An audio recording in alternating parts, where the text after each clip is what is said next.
Thank you. Welcome to the Underdog Talk. Returning guest, bodybuilding superstar, apex predator, Hey, Mr. Kerrith Bajjo. How are we doing today, sir? doing good, Teddy, man. Thank you for having me back on the Underdog podcast. The best podcast out there. And we've been going a few years running now. So let's just keep that ball rolling, man. Let's ride that wave. And man, we were talking off air. We're coming up. We did do the math. Underdog Talk. It's a 1 month or something like that since the open or Give or take.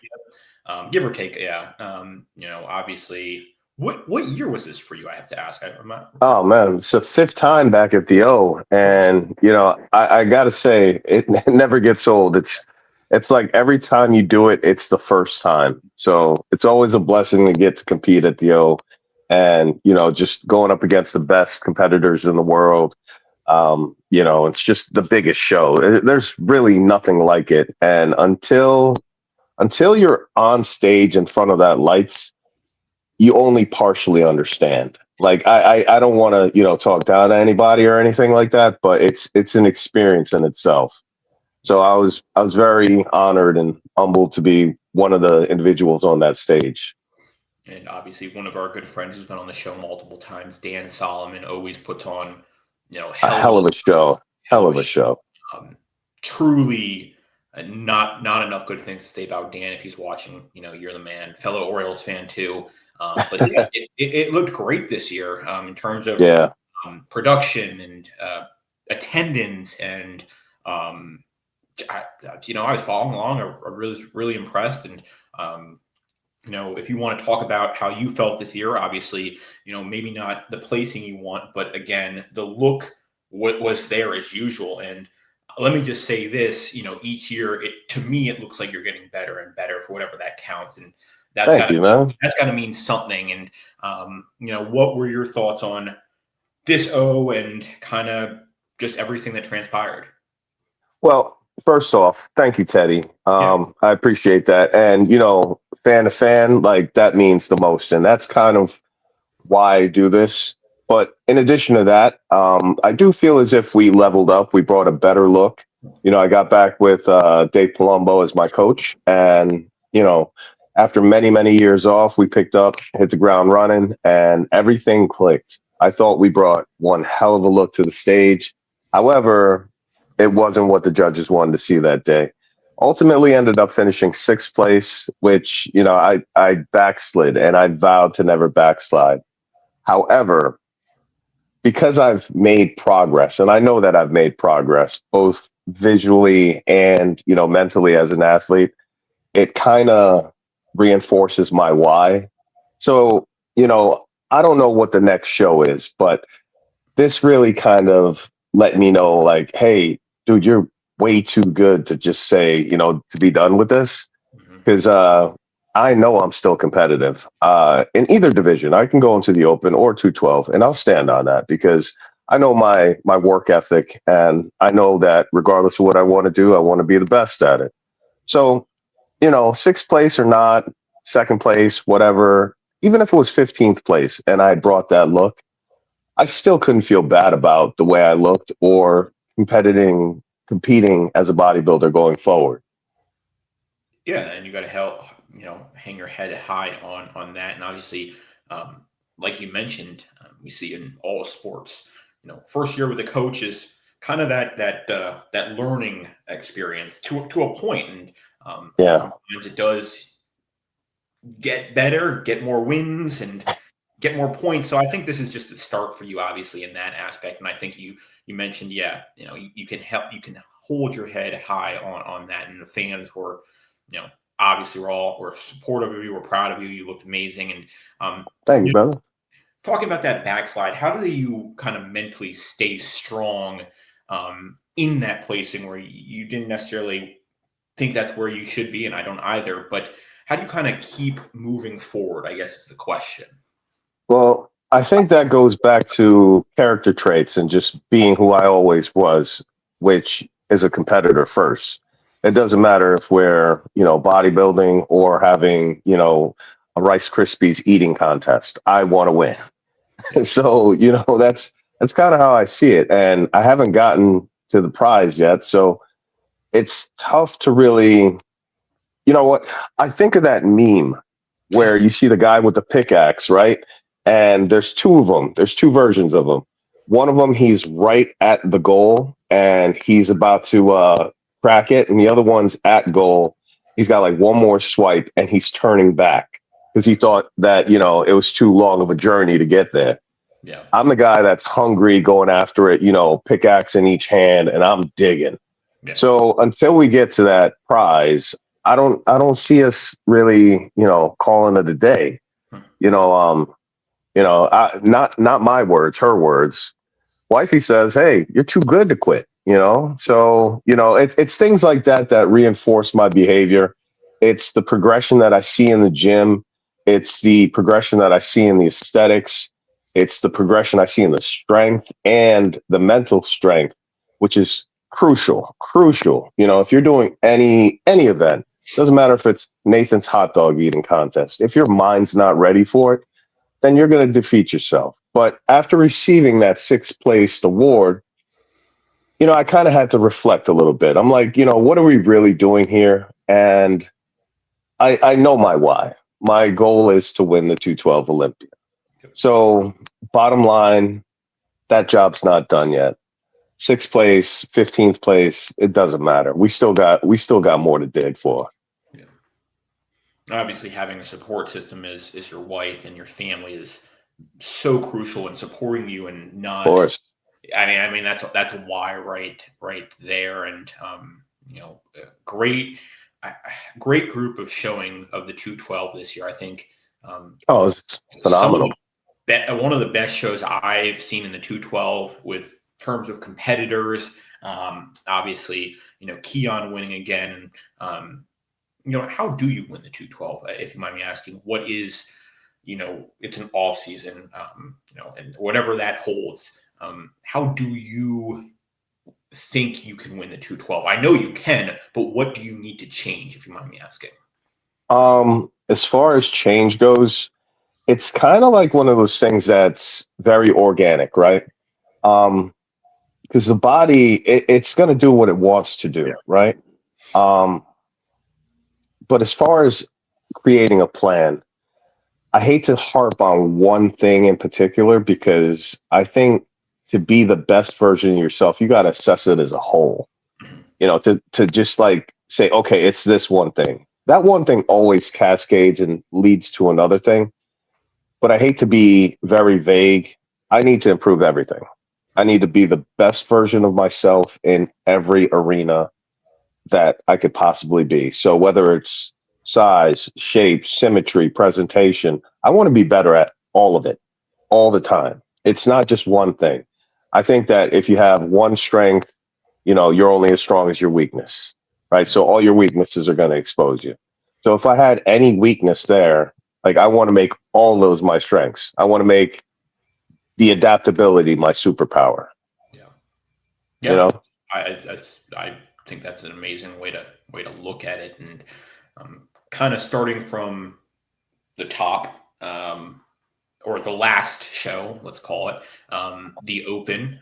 You know, what were your thoughts? Obviously, Derek won. Always happy to see him taking home that Sandow, and truly well deserved. Well deserved.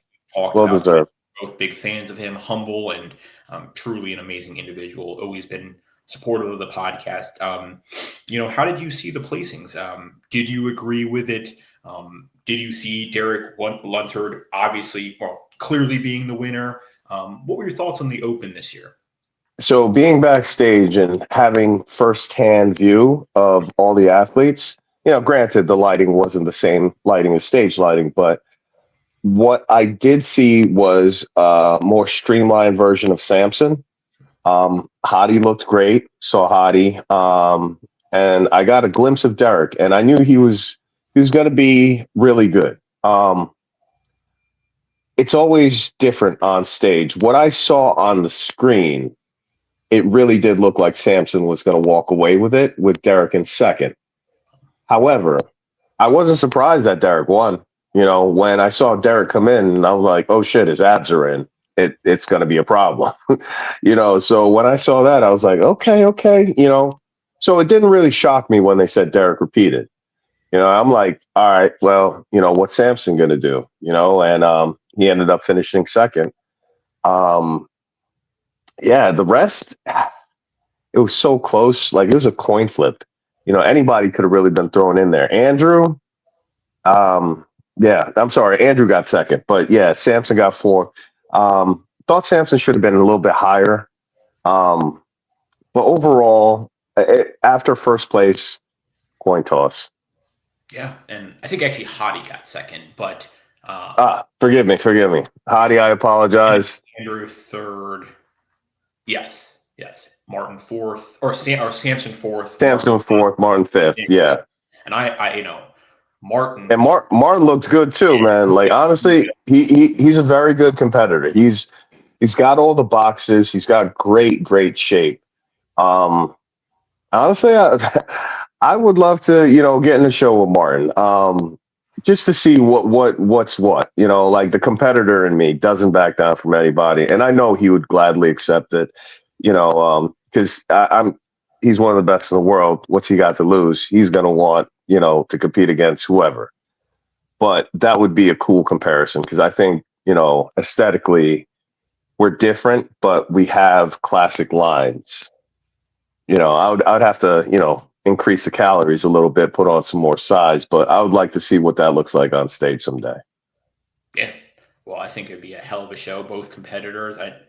He's been on the show once, and he loves competing. Is what I get from the guy. And oh, hell yeah, he looked good. It was in Prague, I think. He looked really good. I would say that I liked his look at the Olympia a little bit better. Yeah. I don't think he missed it at the Olympia. I think the lighting might have threw a few people off, but all in all, I thought he had a better look at the O. Congrats to him in the Prague win, though. That was big. That was really big. Yeah. Because nobody saw that coming. Yeah. Now maybe he did, but at home we were kind of headed in a different direction. Now, speaking of Samson, obviously kind of a backfall, always a competitor, always a threat. In your opinion, what does Samson do to regain that Mr. Olympia for next year? What does he need to improve on? Obviously, some people said the size kind of wasn't there this year. As a bodybuilder, what do you think he needs to add back to his physique? Dude, great question. And I'm glad you asked it. Now, if I'm Samson Dauda, my approach going into next season is don't concentrate on weight. Don't concentrate on naysayers. Don't concentrate on ego stroking. Dude, tone deaf. Go completely tone deaf and go back to what made you great. Go back to what made you great. Don't even look at the scale. Go off of fingertips, pinch off of fingertips and see where you're at. But just keep in mind that it's an aesthetic thing. We're not worried about numbers. It's looking your best on that day, but that's all he needs to do, because he's already won it. We know he could win it, and he could win it for consecutive years. Go tone deaf. Don't listen to anybody in the media. Disregard what anybody says. Do you. You have to do you. And as soon as you have that in your corner and you're just like, I can, brush anything anyone says off of me. If you become unfuckable with, sky's the limit for Samson Dauda. I'm telling you, he's going to win 6 in a row if he can do that. I think that's a really good point, Kerrith. I think that's what Derek did kind of this year with winning 3 big things. He kind of stopped listening to what other people were saying, or don't do all those shows back to back. Yeah. He listened. I mean, last year 3rd place.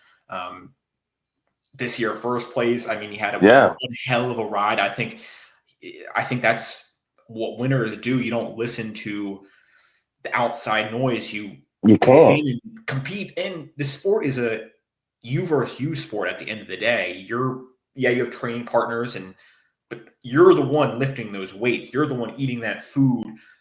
So if you listen to other people, that's going to directly affect that. And Yeah, I think that was a great.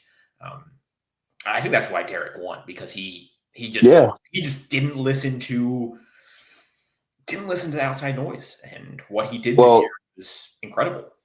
the only time he listened to outside noise was when he and Nick were going back and forth. Yeah, And listen, as competitors, we need a little bit of that, like there's always the one guy, yeah, and you kind of got to feed off of that energy, but don't let it expand beyond that, and if you could keep it on social media and make it entertaining, so be it. But don't take it to heart. Understand that it's a friendly competition. Nobody's in there, with boxing gloves on. And we're posing at the end of the day. So how serious can it be, right?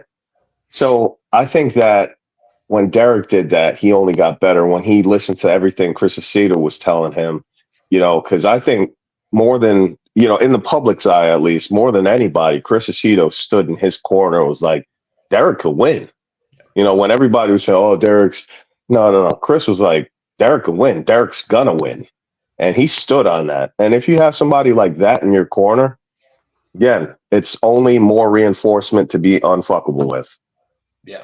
I agree. And speaking of Nick Walker, maybe not the finish he wants, but I in the old days I wasn't a big fan of him, but I respect the hell out of him. I think he's a hard worker, and to come back from I think 2 years off, going to the New York Pro, I think is where he won this year, or was it the Pittsburgh Pro? One of those ones, and then bringing an amazing look there, and then coming in this year against just a tough class, and I think he worked his ass off too. So shout out to him, and the other guy who's been on the podcast before, who's kind of rising and is looking like one of the new faces of the top two is Andrew Jacked, and he was a big shock to some people, but I don't think he was. I think he's always had the physique. He's always had the wow factor, and if he gets on 100%, he can win it all. There's no doubt.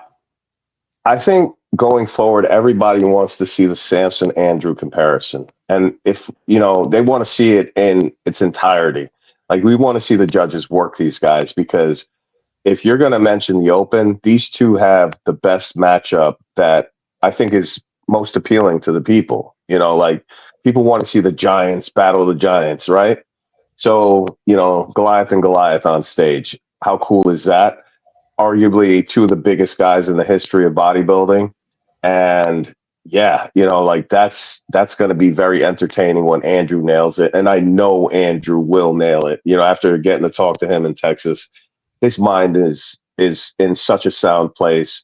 Samson's my guy. He's, ultimate competitor. He's nothing but gracious, and, just gracious in defeat, gracious in victory.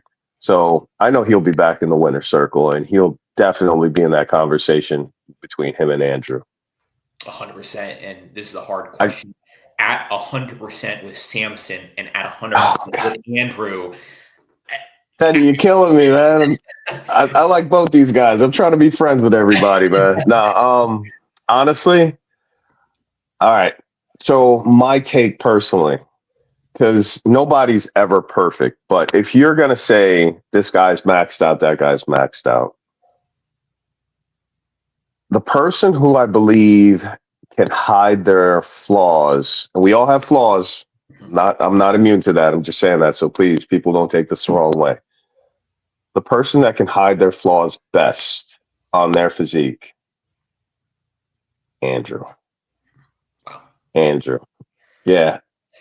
I think he can hide it. If he learns how to do it and hide his flaws perfectly, there's not very many people that are going to beat that. It's too much. It's too much. Yeah. It's too much to compete with. Off the top, do you know how old he is by any chance? He's really young. Well, I've heard stories that he was in his 40s, but I think I got confirmation that he's now 38 or 39. Really? Which is scary, because I talked to, a few legends, and they tell me, hey, dude, I didn't start hitting my prime till I was 40. Yeah. That's when the muscle, you could look at weights and grow. Yeah. I like to think I'm in that era right now. Yeah. And that's the cool thing about bodybuilding. the older you get, the more muscle maturity, and Yeah. I think that's pretty cool in terms of the sport and just how it works in general. And going down to the next one, men's physique. I don't know if you watched it. Obviously, Ryan Terry. He looks good, man. He's really good. Ryan's on that level of unfuckable with. Yeah, he's good. He's good. And Ryan's a good dude too. Yeah, So yes, yeah. yes. He was on the Yeah, show. no offense to anybody else that was in the lineup. I saw Andre in the hotel as I was leaving. I wish them best because Andre always looks the part.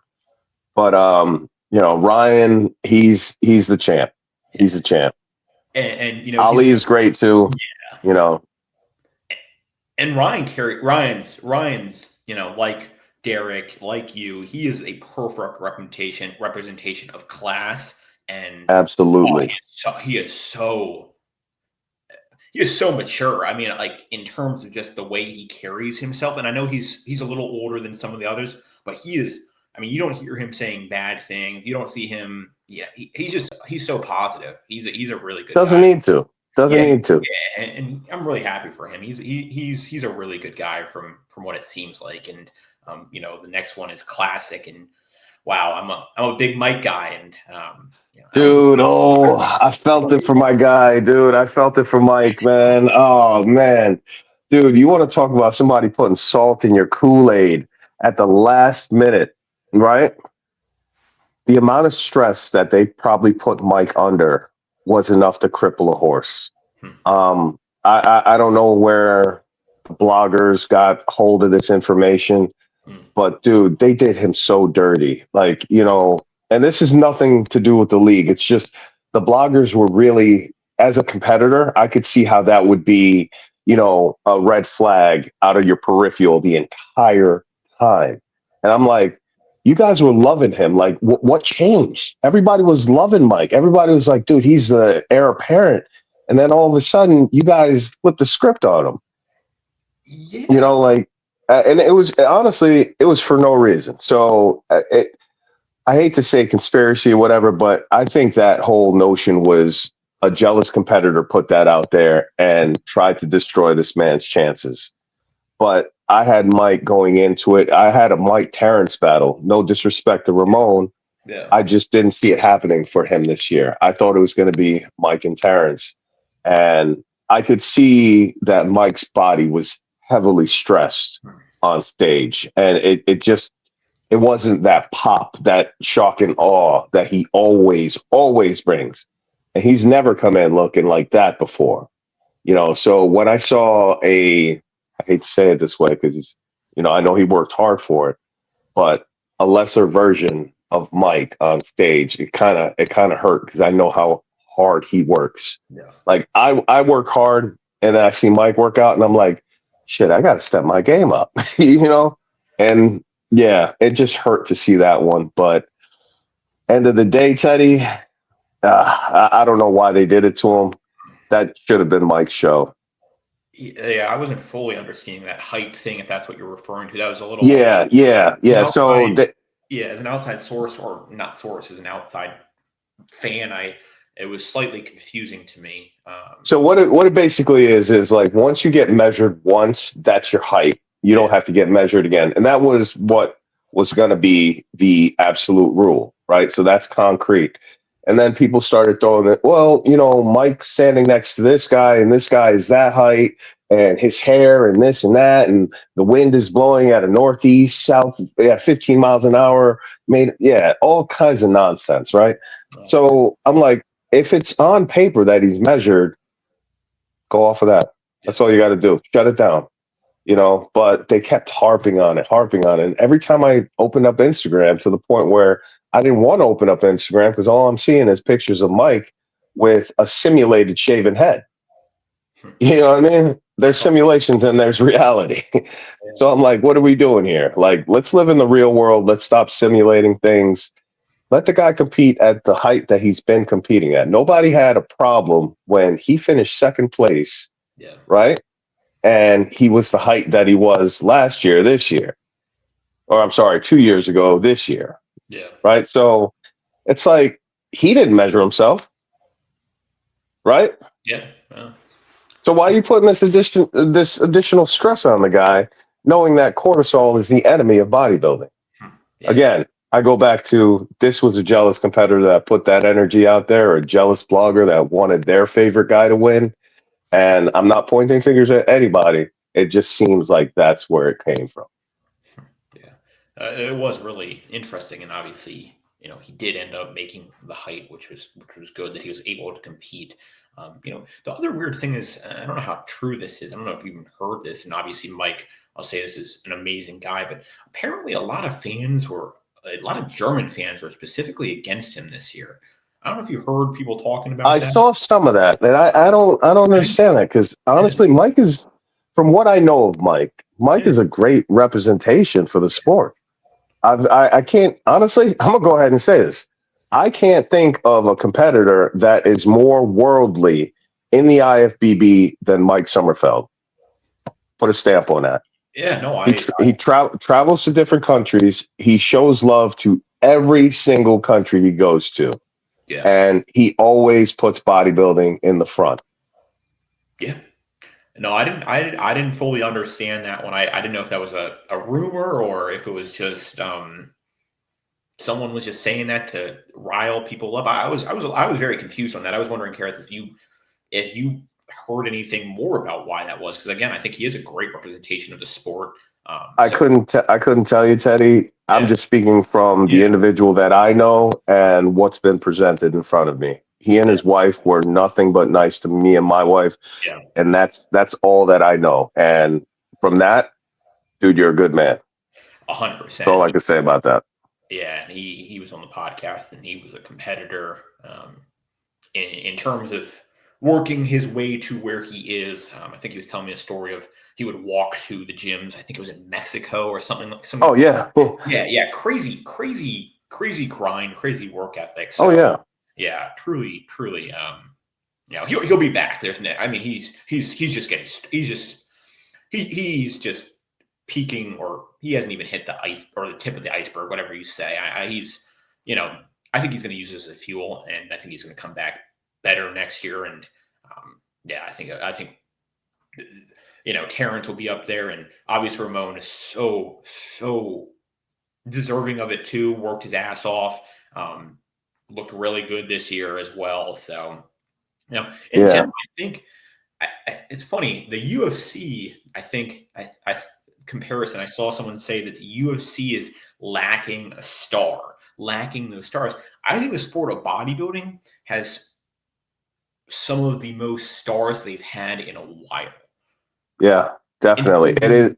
yeah, There is definitely a saturation of talent right now, yeah, and it's in my opinion, I think it makes it very hard to judge it yeah, because we have a lot of different structures and aesthetically they are all pleasing. yeah, yeah, So, the judges have a tough time now of, well, what are we looking for?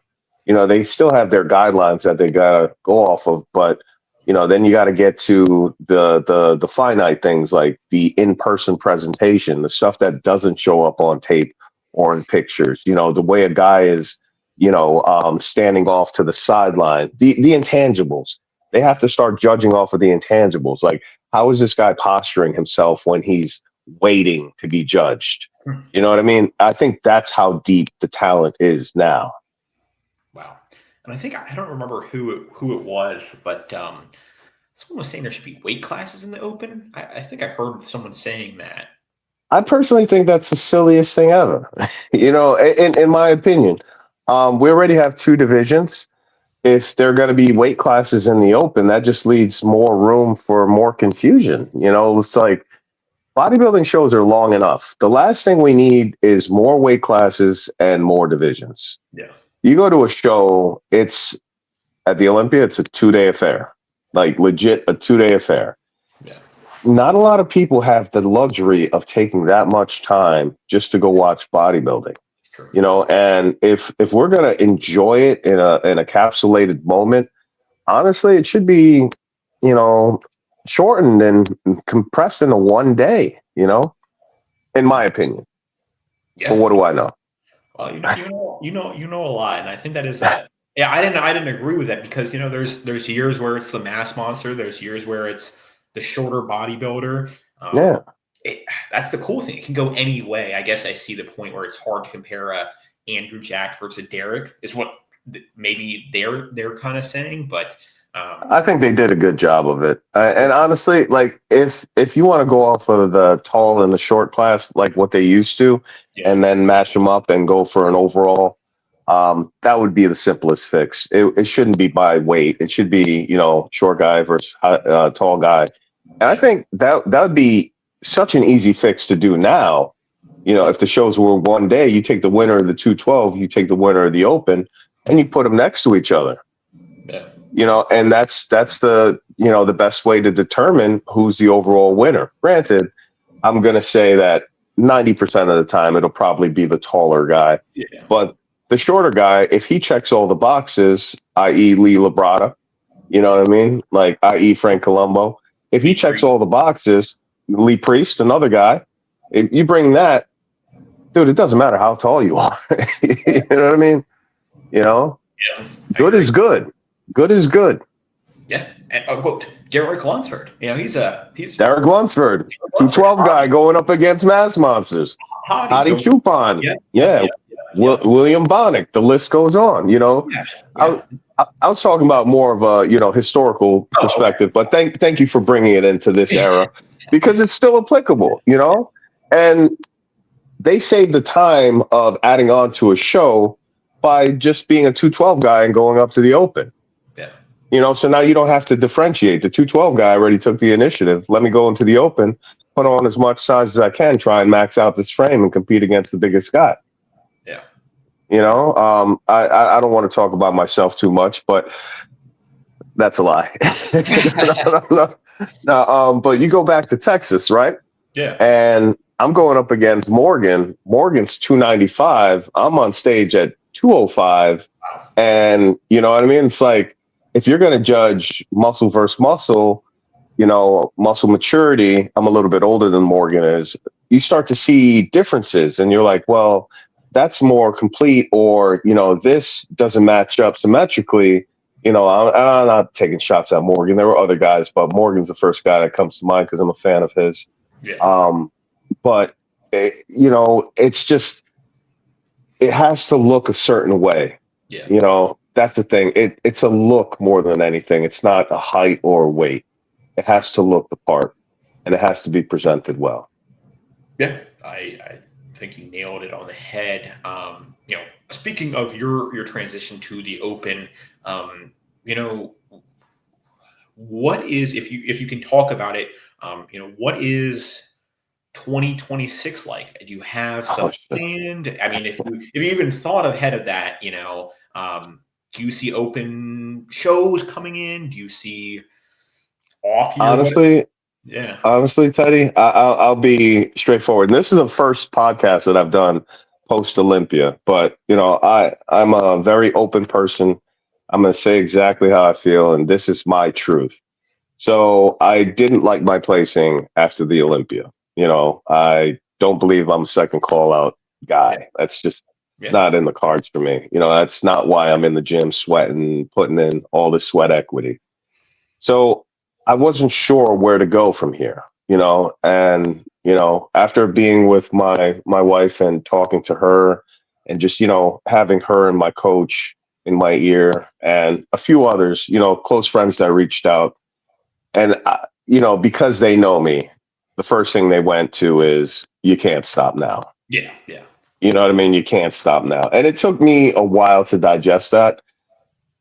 And when I got to see other people competing, i.e. Martin, and people continuing the season, after the Olympia, and I'm like, I still want more. I still want more. So, until that day comes where I'm like, I'm good. I can push the plate away and, my belly's full. Until I get to that point, I can't see me hanging it up. But it took some time to really digest it and say, all right, well, how do we learn from this? How do we pivot from this?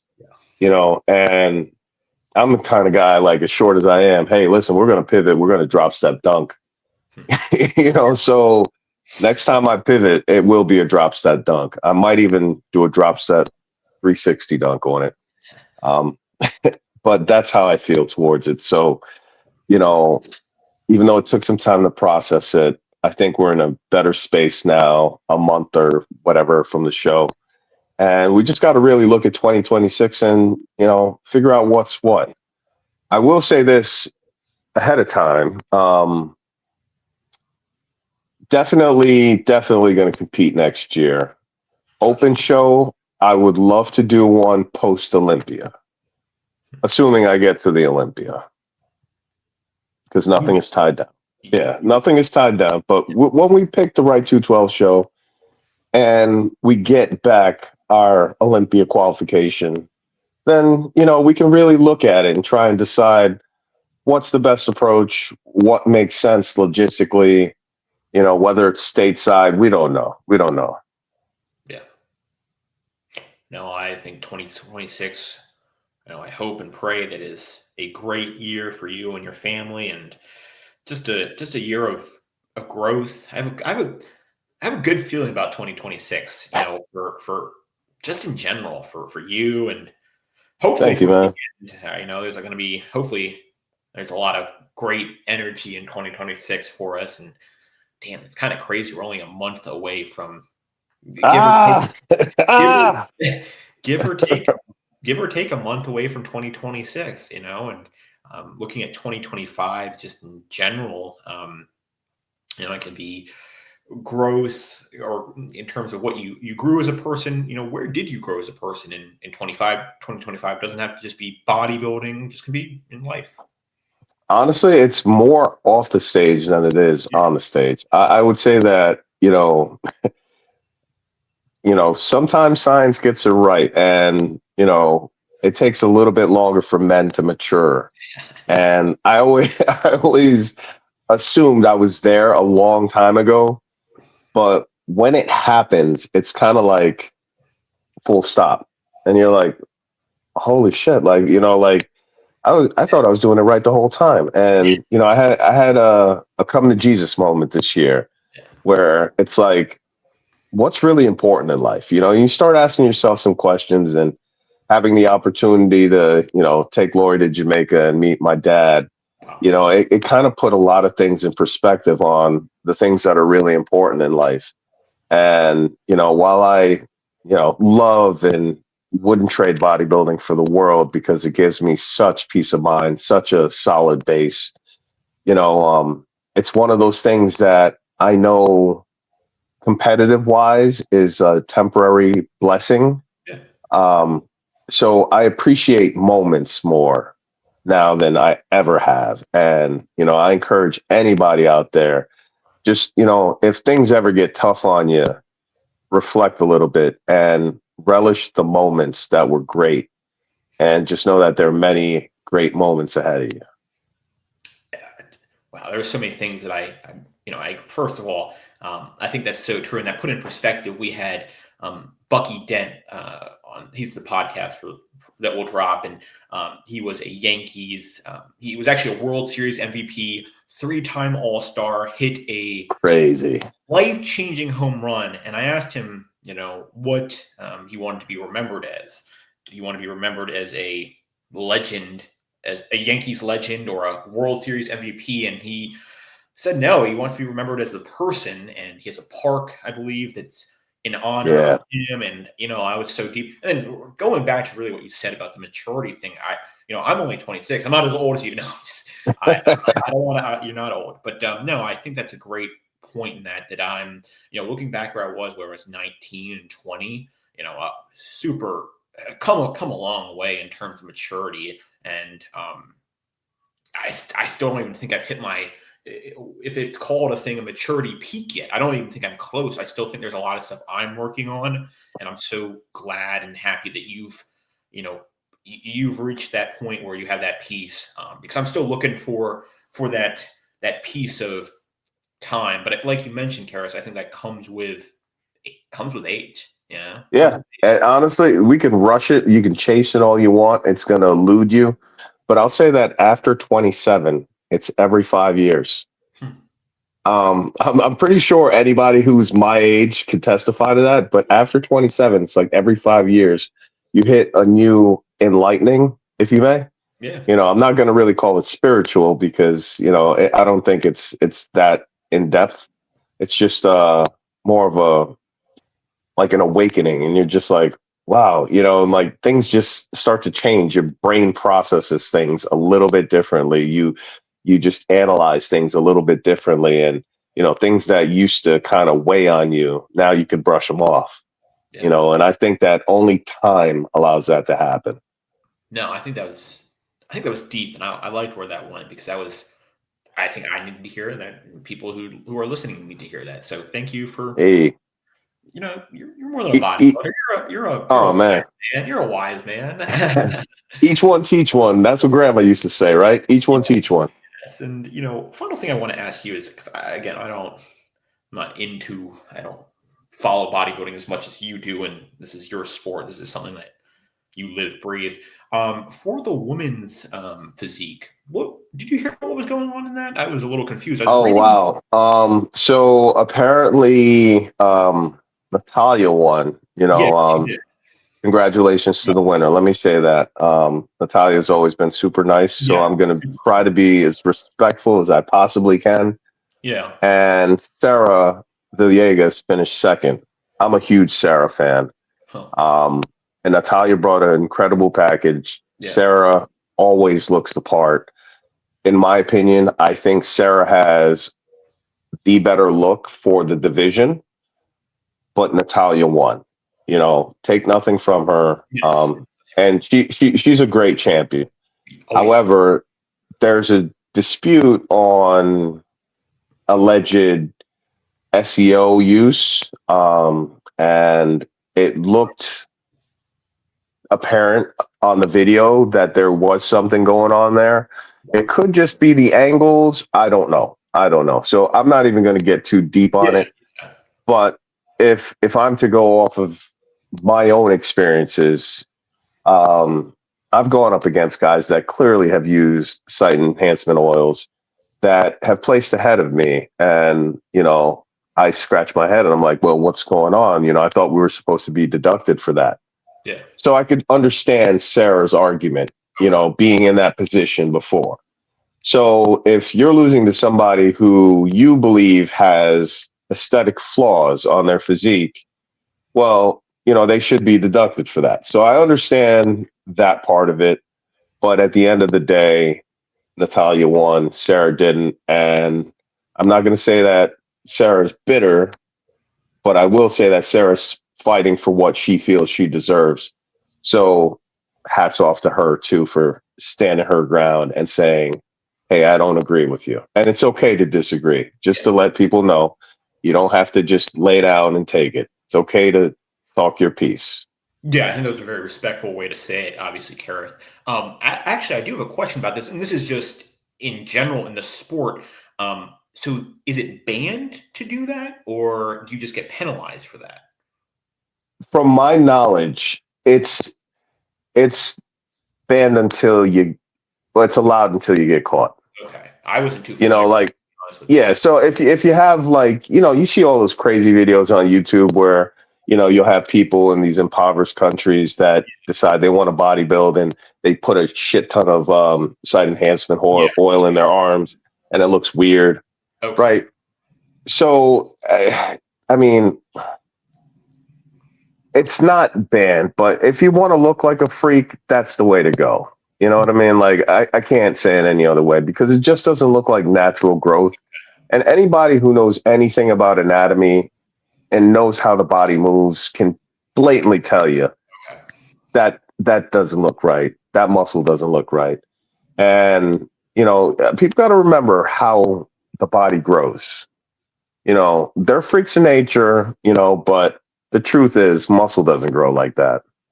And if you know anything about the human anatomy, like you got to call bullshit. And, I think overall the judges get it right. Do they miss things? We're human. Yeah. That's just what it is. They miss things in football games. They miss things in basketball games. I just think that, the judges kind of get they get hit with the short end of the stick because, bodybuilding is strictly aesthetic. Yeah. You know what I mean? Like football has a lot of different variables, basketball has different variables, but I'm sorry, bodybuilding is exactly how you look on stage. Yeah. You know. Yeah. I wasn't too familiar with that actually, so thank you for kind of adding to that. I guess I didn't I really. hope I answered it. Yeah, no, I think that answered. I just personally, in the short years that I followed bodybuilding, I haven't really heard of it being brought up too much in competition. I'm sure there's instances, but I guess I'd never really looked at it or heard of it as a main issue. But I'm sure they'll be monitoring that, and it's a good way to explain it. But looking at you, what are you working on? Obviously, you're training Well, people. Do I've been told on several occasions by, people close to me and even some random people who I just met at the Olympia. Um, hey, throw your hat in the podcasting ring and do that thing. And I had the notion, I think I told you this a long time ago to start it. I had my little format laid out. Is going to be called Coffee with K. tell me And the that. whole premise. And actually Keon and I did an episode, and I swear to God, it would have been epic, Teddy. It would have been epic. It was freaking hilarious. Yeah. And then we get to the end of it, and I'm like, it wasn't recording. Oh, I swear to God. So that episode went completely lost, and it never got to happen. And after that, I was like, to hell with it. yeah. Put it on the back burner. But I think I want to revisit that. It'd be a very quick and to the point podcast. Like I want to keep it at like 10 minutes so we can crank Okay. out a few episodes a day. I want to, touch on probably like 5, 6 topics and just kind of like rapid fire, and lay it all out there. Let the people decide how they feel about it. Let's just have a good time. Let's not make it too serious. And that's going to be the whole premise behind it. So I think in the next couple of weeks or so, we should see at least 1 or 2 episodes of that. I just got to talk to the right people and make sure we can, align our times. Well, So that's, yeah, that's gonna be oh, and huge. you're going to be a guest. No, no, Don't no. worry. I'm a regular person. You're the star, but no. When that comes out, let me know. We'll put that on. We'll drop that. We'll share that because I think that's awesome. I think that's great. I think that's great Thank for you, Teddy. you. No, and I know we talked about that. I remember you talking about that maybe 3 years ago, or two and a Yeah, half years ago. So I'm glad this is coming into fruition, and I think it's great. I think it's great because you're so knowledgeable in the sport. well, that's the thing. I want to make it more than just bodybuilding. Yeah, I think I love bodybuilding, but I don't want to pigeonhole myself to just one topic. I want to be a little bit more worldly yeah, and, talk every sport. Similar to you, but, you talk about you're just a regular guy. Those are the people that interest me. Like, in your everyday life, like what struggles do you go through? Because I think that very few people are privileged enough to be a bodybuilder, and majority of the people that have to work with their hands, they have to have a trade, they have to have a degree to work in finance or something like that. I want to talk to those people because on a broader scale, they appeal way more to the masses than the people that just bodybuild. yeah, 100%. So I want to keep it as real and as transparent and as fun and lighthearted as possible. Well, if you ever see a guest that you liked on the podcast, let me know. We'll get him or her on for you. All of them. Actually, our recent one was this might be a good guy for you. Really crazy life. He was a Secret Service agent for 6 presidents. I saw that. I saw a clip of it. Yeah. Crazy story. I mean, I mean, talk about a career that Yeah. is so out there, but so important and so just different. I mean, he's a great guy. I'm sure he would. I don't want to speak for him, but I'm sure he'd love to come on your podcast. That story. I mean, that's like Yeah. that's like crazy. That's a crazy career to me. Secret. Absolutely. What's crazy was one of the kids I grew up with in middle school. I was just scrolling on Facebook and I see him post a picture, and it was him on Air Force One. At the time, he was with George Bush. And I was just like, dude, you kidding me? Like, is this at a wax museum? So I messaged him. He's like, no, I really fly security detail with the president. And I'm like, bro, me knowing who you were as a kid, you're protecting the president? I'm not. I'm not going to mention his name, but we can bullshit like that. It's crazy to think that somebody I grew up with, playing in the dirt, is out here with the president. So it's kind of cool, but such is life. And individuals like that always appeal to me. So I don't want anyone to think that they're excluded from the podcast. Shit, you might even see my hygienist on the podcast. That's how real I want to make it. I might even go outside and get the guy cutting the lawn. I mean, authenticity being genuine will take you and your podcast to the next level. And before we go, what supplement brand do you have a supplement brand you're working with?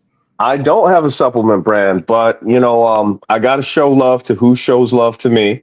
Yep. Jed North. Yep. Always a menace to ordinary. And I love those guys because they've always had my back since I started this. I want to say since the time I've turned professional, so about like 6 years or so, actual backing from them. They always take care of me. I always have the freshest gym gear courtesy of them. And I mean, check them out. They have great quality clothing, and it's awesome to work out in their stringers, great range of motion. It feels comfortable. It's not cumbersome. So, it's not all that tight Lycra, stuff, it gives you free range of motion. So shout outs to Jed North. You could always use my promo code there. And that link is in my bio. Well, go check that link out. Kerrith, Instagram. Do you have a TikTok or a Twitter? Nah, I can't do the TikTok thing yet, man. And honestly, I don't know if it's too much. It's too much. Like I'm if you can do like what Instagram does for Facebook, from Instagram to TikTok, then sure, I'll be all for it. But I think there's some sort of communication gap between the two apps, right? That's right. We can So hey, if you ever need help on that, I'm sure my editor would love to just clip stuff up for you and whatever you need on that. I mean, I personally I'm not too good with any of that stuff. So but I'm right there with you.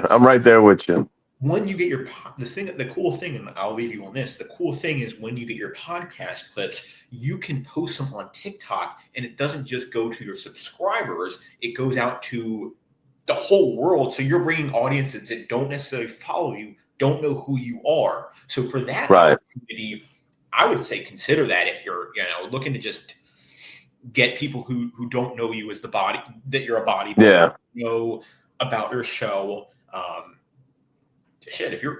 I always say this, and I'll end this. If you have someone on your podcast and you have a genuine conversation, there's advice, there's tips, there's talking about growth. If you can get that out to one person, just one person, and change their mindset in a positive way, that's all that matters. That's it, man. That's all that matters. I know that's what you want to do. So I'd say that go for it, man. It's funny that you say that because I say it to Lori, like, she's like, oh, you got to put this stuff out there. And I'm like, listen, if I could reach one, then I've won. Yeah. Yes, I agree. Well, we'll end it on that because you've reached many. You are a true professional, a true champion. Likewise, my friend. True warrior, and I don't even think you've hit the tip of the iceberg yet. Well, I know you haven't. And guys, don't forget to follow Kerrith on Instagram. Check out Jed North. All those links will be in the bio. Don't sleep on the Apex Predators. Stay tuned. 2026 will be a big year. I feel it. Guys, don't forget to like, comment, and subscribe on this video. Until next time, the Underdog